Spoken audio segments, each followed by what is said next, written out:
नमस्कार साथियों, online nursing classes में आपका स्वागत है।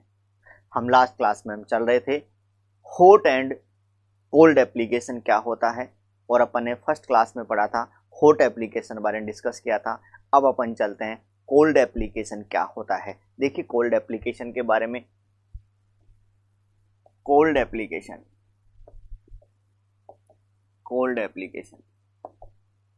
जनरली हॉट एप्लीकेशन का मतलब और कोल्ड एप्लीकेशन का मतलब है, देखिए मैंने कहा जो भी आप रेफरेंस यहाँ ले रहे हो बॉडी टेम्परेचर को, बॉडी सरफेस टेम्परेचर को अपन क्या रखेंगे, बॉडी की जो टेम्परेचर है उसको अपन मान के चलेंगे। बॉडी सरफेस या बॉडी टेम्परेचर से कम टेम्परेचर पर जो भी एप्लीकेशन दिया जाता है वो आपका क्या कहलाता है, कोल्ड एप्लीकेशन। क्या कहलाता है, कोल्ड एप्लीकेशन। तो आपने कहा application of a cold agent, definition दे सकते हैं आप। Application of cold agent, application of cold agent cooler then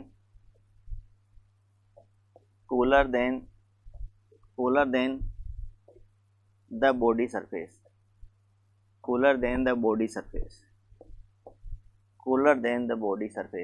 body surface की तुलना में जो कूलर एजेंट है उसके एप्लीकेशन, तो application of a cold agent cooler than the body surface से कम टेम्परेचर पे जो भी एप्लीकेशन दिया जाएगा उसको अपन क्या बोलेंगे, कोल्ड एप्लीकेशन बोला जाता है। कोल्ड एप्लीकेशन के लिए जनरली अपन ड्यूरेशन की बात करते हैं।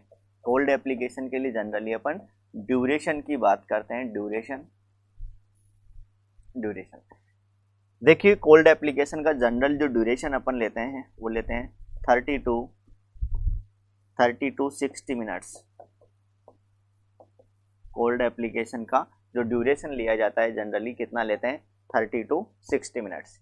अब अपन चलते हैं यहाँ पर कोल्ड एप्लीकेशन के कारण स्किन के ऊपर कौन कौन से प्राइमरी इफेक्ट आते हैं और कौन से थेरेपेटिक इफेक्ट आते हैं, इनके बारे में अपन डिस्कस करते हैं।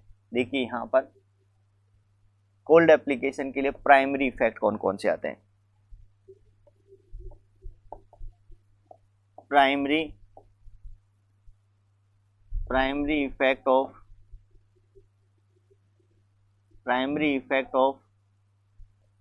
Cold application. कोल्ड एप्लीकेशन के प्राइमरी इफेक्ट क्या है, ये देखिए कोल्ड एप्लीकेशन के प्राइमरी इफेक्ट क्या होंगे। देखिए प्राइमरी इफेक्ट होते हैं जो कोल्ड एप्लीकेशन के, जनरली प्राइमरी इफेक्ट क्या क्या पाए जाते हैं, हॉट एप्लीकेशन से जस्ट ऑपोजिट होते हैं, पाए जाते हैं। देखिए यहाँ पे primary effect of cold application, सबसे पहले आपने कहा वहां पर पेरिफेरल वेसो डायलेशन था, यहाँ क्या होगा, peripheral वेसो constriction, peripheral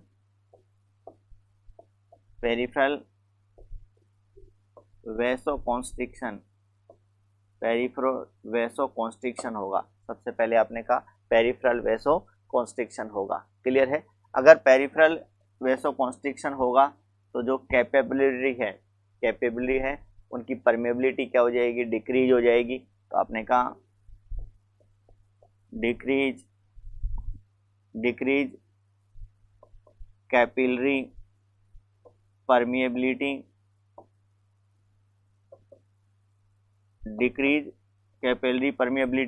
capillary permeability क्या हो जाएगी, डिक्रीज हो जाएगी। अगर कैपिलरी परमिएबिलिटी डिक्रीज होती है तो लोकल मेटाबॉलिज्म भी क्या हो जाएगा, डिक्रीज हो जाएगा। तो अपन कहेंगे डिक्रीज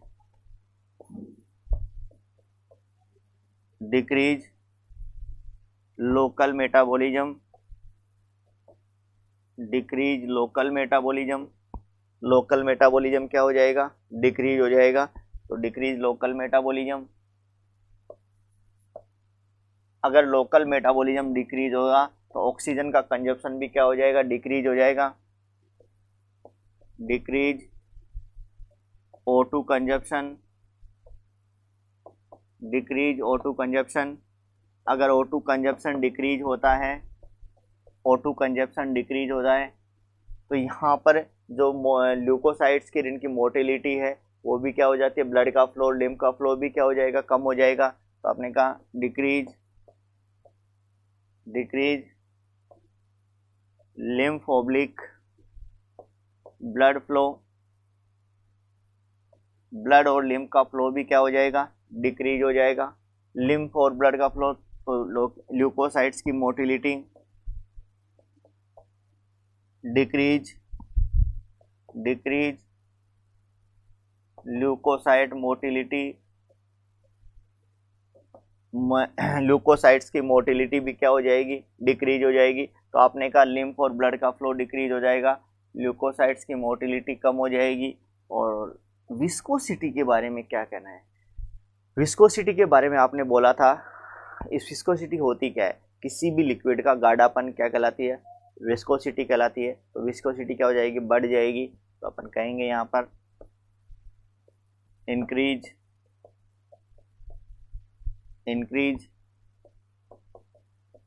विस्कोसिटी ऑफ ब्लड की विस्कोसिटी क्या हो जाएगी, इंक्रीज हो जाएगी। तो इंक्रीज विस्कोसिटी ऑफ ब्लड का विस्कोसिटी क्या हो जाएगा, इंक्रीज हो जाएगा। जबकि मसल टोन इसमें भी क्या होती है, डिक्रीज होती है। तो एक बात और कह सकते हैं, डिक्रीज मसल टोन भी क्या होगी, डिक्रीज होगी।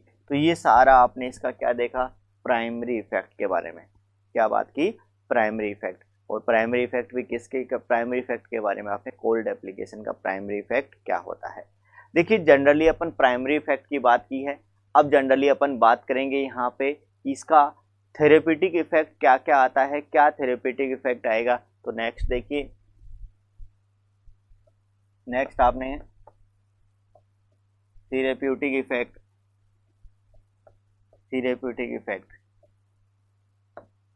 नेक्स्ट देखिए, थेरेप्यूटिक इफेक्ट क्या होगा इसका, थेरेप्यूटिक वहाँ सबसे पहले जब हॉट एप्लीकेशन बात की थी आपने, तो उसमें कहा था वो क्या करता है, पेन को डिक्रीज करता है।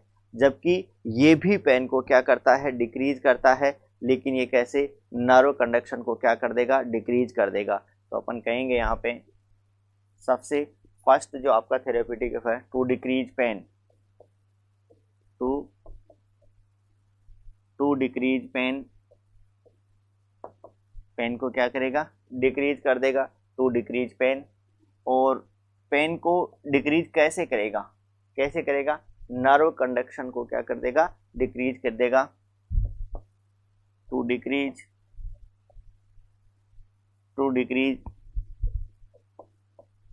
नर्व कंडक्शन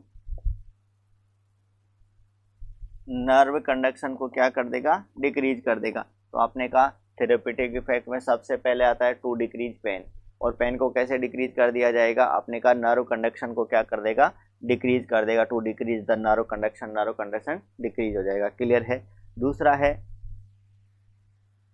सेकंड इसका थेरेप्यूटिक का, टू डिले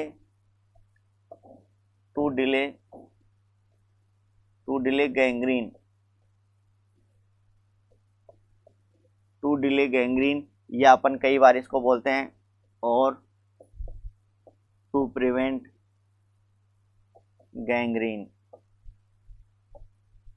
देखिए वैसे इसको प्रिवेंट बोलना तो ठीक नहीं होगा, इसको ज्यादातर अपन क्या बोलते हैं, टू डिले गैंग्रीन बोलते हैं। क्या बोलते हैं, to delay gangrene.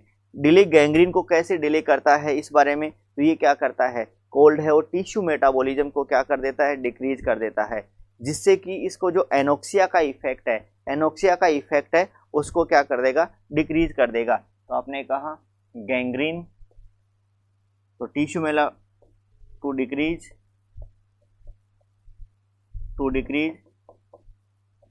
Tissue metabolism,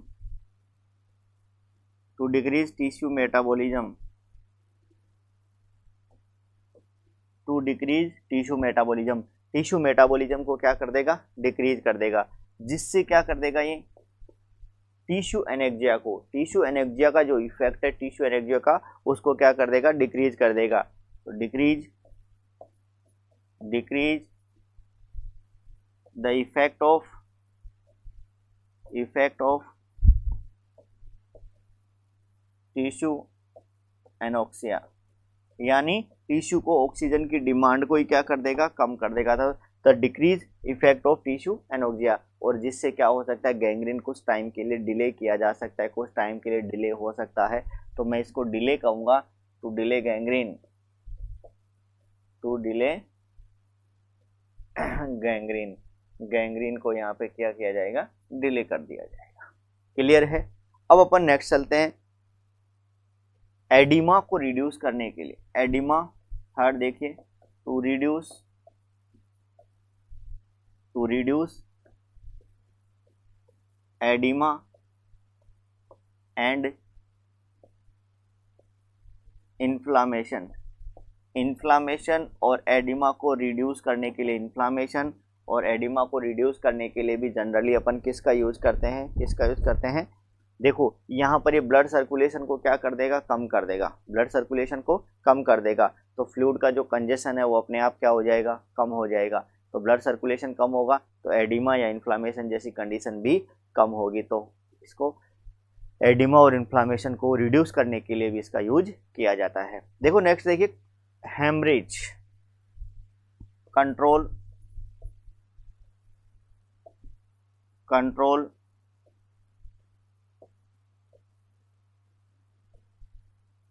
haemorrhage. Haemorrhage को क्या करता है, कंट्रोल करने का काम करता है। हेमरेज को क्या करता है, कंट्रोल। क्यों, क्योंकि यहाँ पर ये इसकी विस्कोसिटी, ब्लड की विस्कोसिटी को क्या बढ़ देता है, बढ़ा देता है। तो आप कह सकते हैं increase viscosity of blood, blood की विस्कोसिटी को भी क्या कर देता है, इंक्रीज कर देता है। तो increase viscosity of blood, blood की विस्कोसिटी को क्या कर देगा, बढ़ा देगा। तो आपने कहा कंट्रोल हेमरेज, हेमरेज को भी क्या कर देगा, कंट्रोल कर देगा। क्लियर है। तो कंट्रोल हेमरेज, विस्कोसिटी क्या हो जाएगी, बढ़ जाएगी, तो आपका ब्लड क्या है, रोक सकता है। फिर आपने कहा यहाँ पे फिफ्थ पॉइंट है control growth of bacteria. Bacteria की ग्रोथ को भी क्या करता है, कंट्रोल करता है। आपने कहा control growth of bacteria, bacteria की ग्रोथ को भी क्या कर देता है, कंट्रोल। क्यों, क्योंकि आपको पता है लो टेम्परेचर बैक्टीरिया के लिए फेवरेबल कंडीशन नहीं है। लो टेम्परेचर बैक्टीरिया के लिए फेवरेबल कंडीशन नहीं है। तो अपन कहेंगे बैक्टीरिया को ग्रोथ करने में, जनरली आप देखते ही हैं सर्दी के मौसम में आप भी जो भी आपके फूड हैं या फूड से रिलेटेड जो भी पदार्थ हैं वो आप ज़्यादा टाइम तक आप इसका यूज कर सकते हो, जो कि गर्मियों के टाइम में जल्दी ख़राब हो जाते हैं। क्यों, क्योंकि हायर जो टेम्परेचर होता है वो बैक्टीरिया के लिए फेवरेबल कंडीशन है, और लो टेम्परेचर होती है वो लेस फेवरेबल होती है। क्लियर है। उसके बाद में आपने कहा कोल्ड एप्लीकेशन का बॉडी टेम्परेचर को रिड्यूस करने के लिए भी यूज करते हैं। तो टू रिड्यूस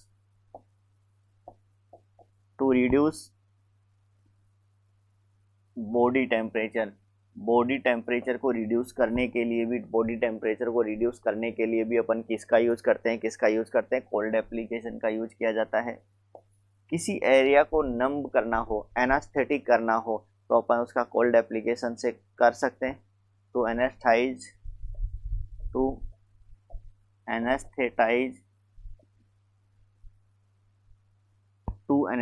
एन एरिया, किसी एरिया को एनेस्थाइट करने के लिए भी अपन किसका यूज कर सकते हैं, कोल्ड एप्लीकेशन का यूज कर सकते हैं। क्लियर है। तो ये आपने कहा कि क्या प्राइमरी इफेक्ट्स होते हैं, क्या थेरेपेटिक इफेक्ट पाए जाते हैं किसके, कोल्ड एप्लीकेशन के क्या क्या इफेक्ट होते हैं। अब अपन चलते हैं इसके क्लासिफिकेशन पे। क्या क्लासिफिकेशन होता है इसका जनरली, किसका, कोल्ड एप्लीकेशन का। देखिए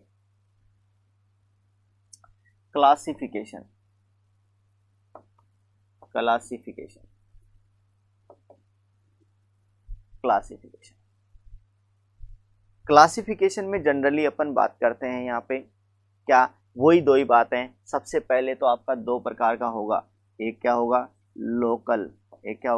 लोकल, दूसरा यहाँ जो क्लासिफिकेशन होगा वो क्या होगा, जनरल। एक आपका होगा लोकल और दूसरा क्या होगा, जनरल। लोकल में भी यहाँ दो प्रकार का होता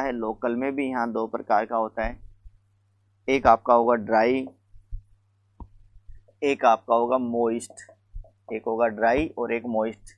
ऐसे ही जनरल में भी यहाँ दो प्रकार का होता है, एक ड्राई होता है और एक यहाँ क्या होता है, मॉइस्ट होता है। तो आपने कहा सबसे पहले दो ही टाइप होते हैं। दो टाइप कौन कौन से होते हैं, एक आपका जनरल होगा और एक आपका लोकल होगा। लोकल में भी दो होगा, ड्राई होगा और मॉइस्ट। ड्राई का मतलब मैंने पहले भी बताया था, अगर डायरेक्ट स्किन के संपर्क में वाटर आता है, पानी आता है, तो वो क्या कहलाएगा, मॉइस्ट कहलाएगा। और अगर डायरेक्ट स्किन के संपर्क में कोई पानी नहीं आता है तो वो क्या कहलाएगा, आपका dry.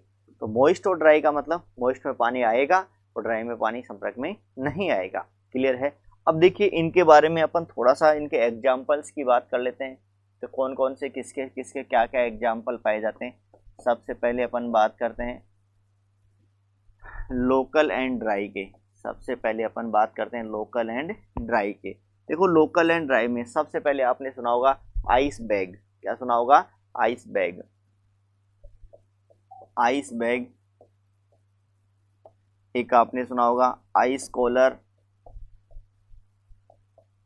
Ice collar, ice bag, ice collar. Commercial ice pack, commercial ice pack, तो आइस बैग हो गया, ice collar, commercial. Ice cradle भी होता है कई बार, उसके अंदर भी अपन आइस क्रेडल, आइस क्रेडल। तो आपने कहा ice bag, ice collar, commercial, ice pack और आइस क्रेडल। ये तो किसके हैं, ड्राई के और किसके हैं, लोकल के। ड्राई और लोकल के जो एग्जाम्पल हैं, इन एग्जाम्पल्स को ध्यान रखना, क्योंकि एग्जाम्पल्स के बारे में यहाँ पर बहुत से बार एग्जाम में क्वेश्चन पूछा जाता है। अब देखिए जनरली अपन बात करते हैं सेकंड की, local and moist. Local and moist. लोग कई बार अपन ने क्या, आइस का टुकड़ा लिया और उसको अंदर क्या करें, चूस रहे हैं, सक कर रहे हैं, तो वो भी किसका एग्जाम्पल है, किसका एग्जाम्पल है, कोल्ड एप्लीकेशन का। तो सबसे पहले होता है आइस टू शक, एक आता है आपका आइस टू शक। उसके बाद में कोल्ड कंप्रेशन, कोल्ड कंप्रेशन,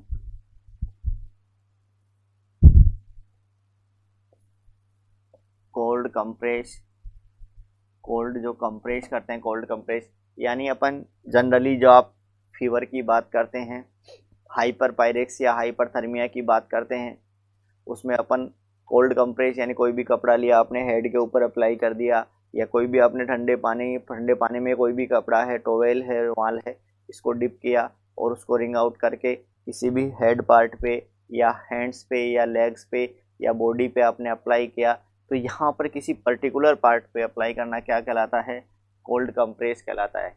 क्या कहलाता है, कोल्ड कंप्रेस। उसके बाद में अपन आते हैं इवेपोरेशन लोशन। थर्ड इसका एग्जाम्पल है evaporation, evaporation lotion. Evaporation lotion का यूज भी किया जाता है। इवेपोरेशन लोशन इसका यूज किया जाता है, तो लोकल एंड मॉइस्ट का एग्जाम्पल। उसके बाद में आता है general, general and dry. General and dry का एग्जाम्पल क्या है, जनरल एंड ड्राई का एग्जाम्पल सबसे कॉमन है। जो हाइपोथर्मिया देखते हैं आप, एसी लगा रखी है, किसका होगा, रूम का टेम्परेचर क्या हो गया, कम हो गया बॉडी टेम्परेचर से, तो पूरी बॉडी और पूरा क्या होगा, ड्राई होगा। तो ड्राई एंड जनरल का एग्जाम्पल है। तो आपने कहा ड्राई एंड जनरल। एनवायरनमेंट है, सर्दी का टाइम है, जो आपका एनवायरनमेंट होगा वो भी कैसा होगा, जनरल एंड ड्राई। तो अपन इसमें जनरल और ड्राई में क्या एग्जाम्पल दे सकते हैं, क्या एग्जाम्पल दे सकते हैं, हाइपोथर्मिया, हाइपोथर्मिया। जबकि सेकंड आपका है general and moist, general and moist. और जनरल एंड मोइस्ट में जनरली अपन किसका यूज करते हैं, जनरल एंड मोइस्ट में किसका यूज करते हैं अपन,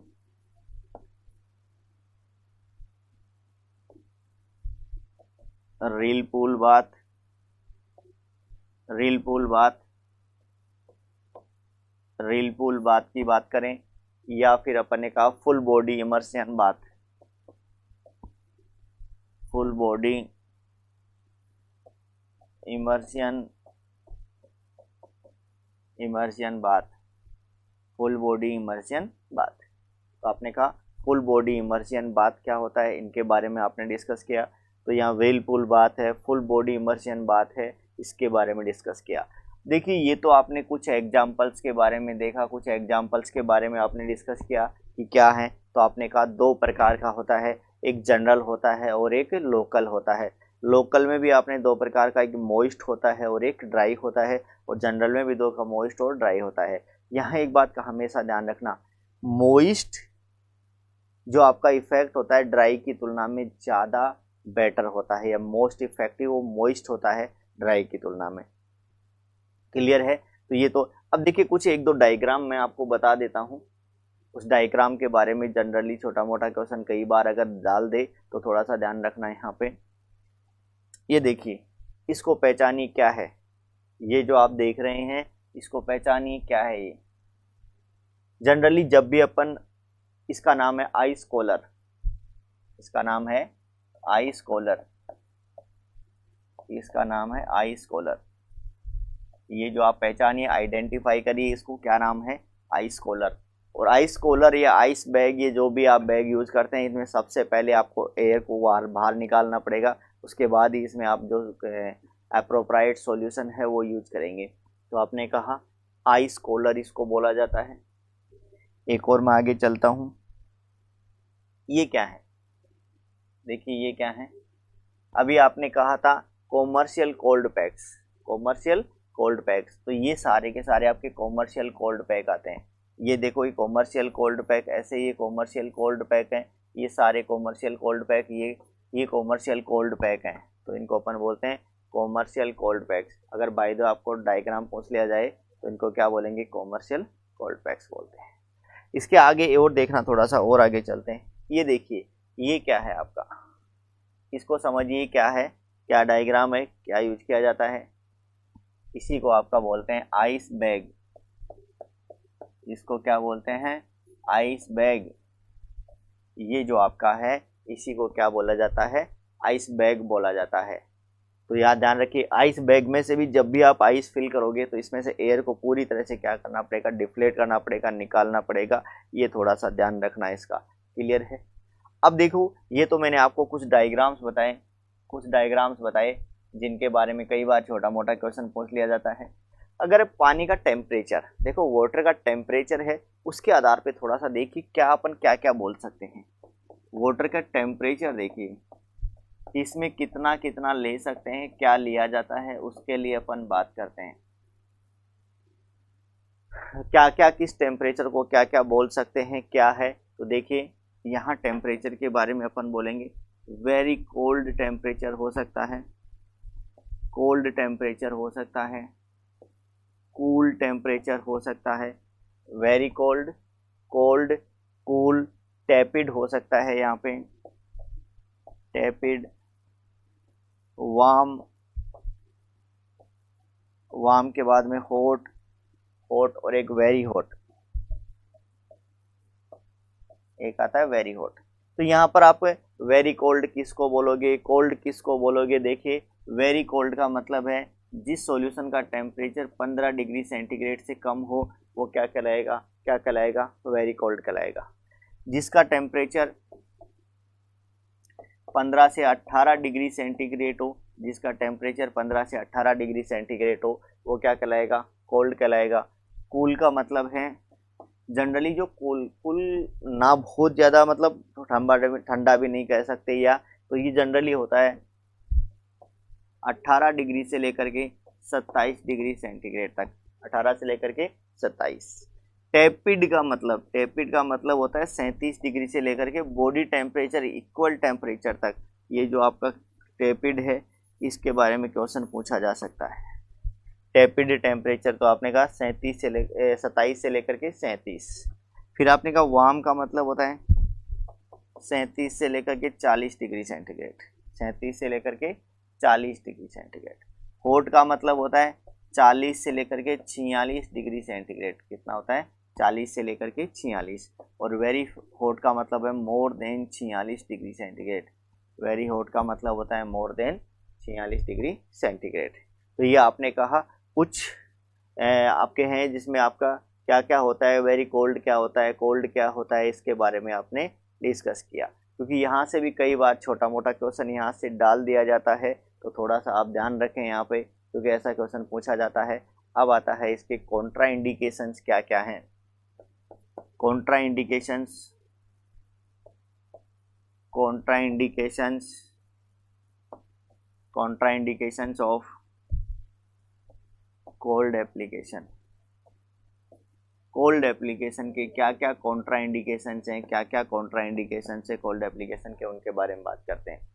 देखिए यहाँ से कई बार पूछ लिया जाता है, अगर कोई क्लाइंट है वो शोक या कोलैप्स की कंडीशन में होता है, और ऐसे कंडीशन में अगर आपने कोल्ड एप्लीकेशन दे दिया तो ब्लड सप्लाई और क्या हो जाएगी? कम हो जाएगी। तो सबसे पहले अपन बात करते हैं शोक and collapse.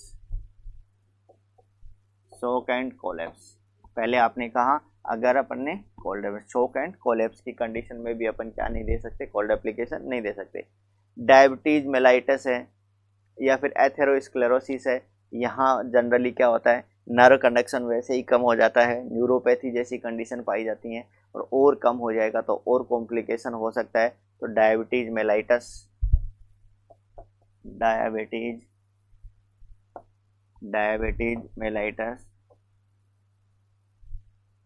Diabetes mellitus. Third आपका आता है यहाँ पे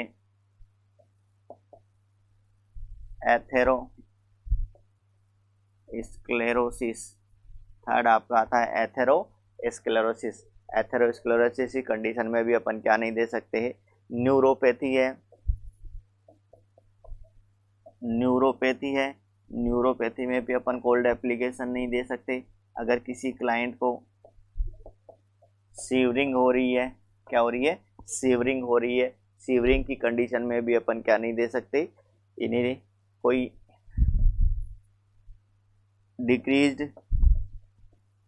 डिक्रीज्ड बॉडी टेम्परेचर, जिसका बॉडी टेम्परेचर कम है, या मैं कह दूं इसको हाइपोथर्मिया की कंडीशन में हो। किस में हो?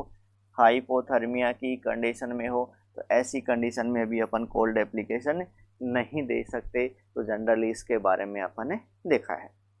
तो यहाँ पे आपने देखिए कोल्ड एप्लीकेशन के बारे में देखा, और कोल्ड एप्लीकेशन में जनरली अपन ने क्या क्या चीज़ें देखी। कोल्ड एप्लीकेशन क्या होता है? बॉडी टेम्परेचर से कम टेम्परेचर पे जो एप्लीकेशन दिया जाता है वो क्या कहलाएगा? का कोल्ड एप्लीकेशन कहलाता है। इसका जो ड्यूरेशन होता है वो जनरली कितना होता है? 30 to 60 मिनट। अब इसके प्राइमरी इफेक्ट, हॉट एप्लीकेशन और कोल्ड एप्लीकेशन के प्राइमरी इफेक्ट एक दूसरे के क्या होते हैं?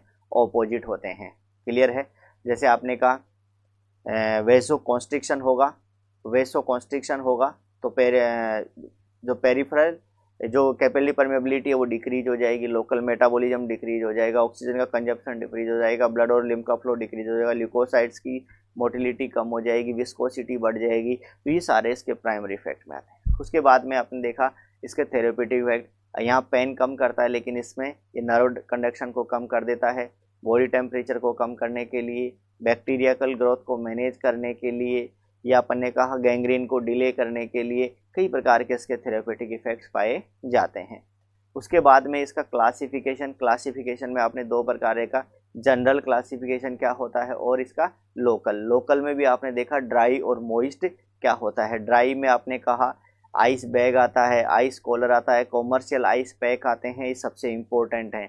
उसके बाद में आपने कहा आइस टूसक है, आइस टूसक के बाद में कोल्ड कंप्रेस है। एक बात और ध्यान रखना है यहाँ पर थोड़ा सा, यहाँ पर जो आपका क्लासिफिकेशन आपने देखा था, क्लासिफिकेशन की बात की थी। देखिए इसका जो क्लासिफिकेशन था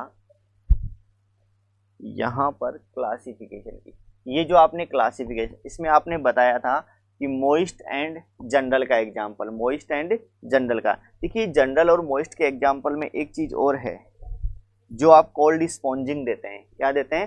कोल्ड स्पॉन्जिंग देते हैं, कोल्ड स्पॉन्जिंग। ये इसका एक और एग्जाम्पल है कोल्ड स्पॉन्जिंग, ये भी इम्पोर्टेंट है, ये कई बार पूछा जा सकता है कोल्ड स्पॉन्जिंग। तो इसका कोल्ड स्पॉन्जिंग भी एक इम्पोर्टेंट एग्जाम्पल है, पूछा जा सकता है। तो ये आपका क्या था, cold application. Okay, thank you.